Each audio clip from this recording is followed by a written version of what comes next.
My Michael Jordan story. I've always been a huge Michael Jordan fan. Everything in my room was Michael Jordan. As far as sports card collections, I'm not exaggerating when I have like probably 3 albums full of Michael Jordan cards. My aunt, being as skilled as she was, decided, you know what, I'm gonna make you a Michael Jordan quilt for your birthday. So the first time I was in Sports Illustrated was because my aunt made me a Michael Jordan quilt. It was based on the cover of Sports Illustrated. It was pretty cool. It was a little tiny blurb, and then the Tribune and everything took it from there. Later that year, I was able to go to a game in Portland. My dad rodeoed for a living, so he was gone a lot. And like I said, I was 9 years old, and he stumbled upon some tickets, and he came home one night. He said, "Hey, you want to go?" I'm like, "Absolutely, I want to go." So we literally made it a one-day trip. We drove over, watched the game that night, and I passed out in the truck on the way back. He drove all night to get us home, and I think I went back to school.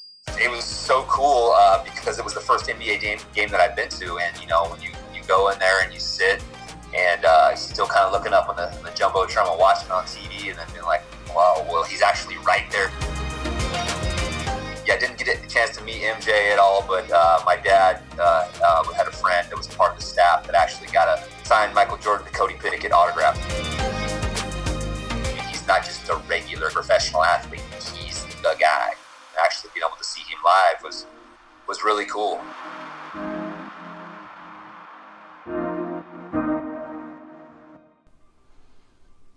Welcome back to After the Last Dance. You know, just last week in episode 8, the documentary took a look at the 1996 NBA Finals between the Seattle Supersonics and the Chicago Bulls. If you look closely enough, you will spot one of the best Boise State basketball players to ever lace them up for the Broncos.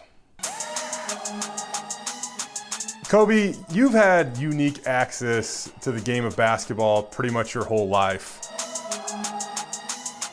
How early do your memories go back about Michael Jordan?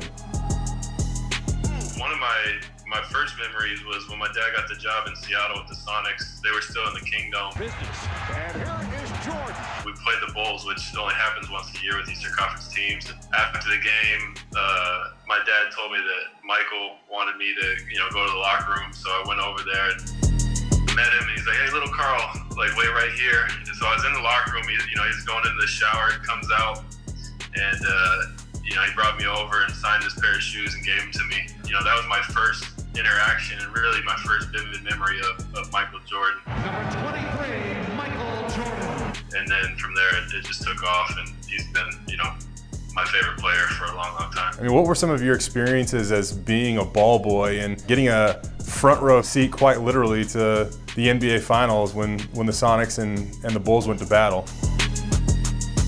It's funny because I don't remember, I wasn't too aware of the game of basketball at that time, but I do remember during the finals, I was in awe of him, just like all of us were at that point.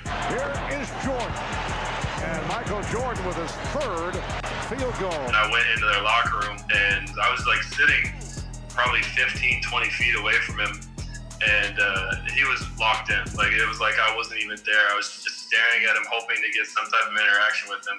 And he was completely oblivious to me. Now being older after my basketball career, now a coach, that type of mentality is what made him so special. Your family being from North Carolina, how much respect did you guys have for Jordan long before he really turned into the player that he was? Dean Smith and the Carolina family was always so rich, and they preached, I think you've seen on the documentary, they preached family and staying close to one another. So my dad was always supportive of Carolina guys, and Michael was no different. He just happened to be, the most famous, best player in the world.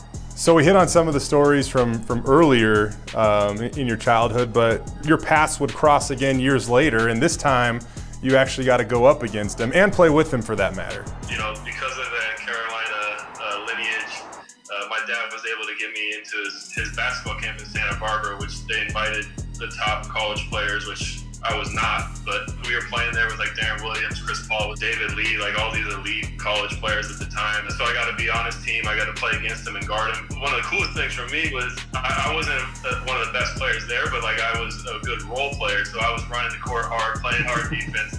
and I wouldn't get the ball like 90% of the time. And then when I was on Michael's team, he actually would throw it ahead to me because I was running hard and I was open. So yeah, I would get layups from him.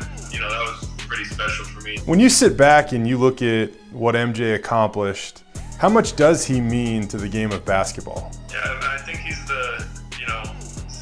this is a great time for us to reflect back on his career because of what we're going through as a country and a world, to see what he's done, because we forget so quickly.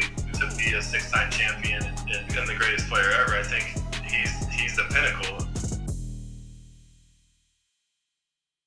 Getting back to the 1996 NBA Finals, no, the Sonics didn't win, but they did limit MJ to just 27 points per game. That was actually his lowest points per game total among the 6 NBA Finals that he played in. It goes to show you, though, that even when MJ's not at his best, it's still better than most.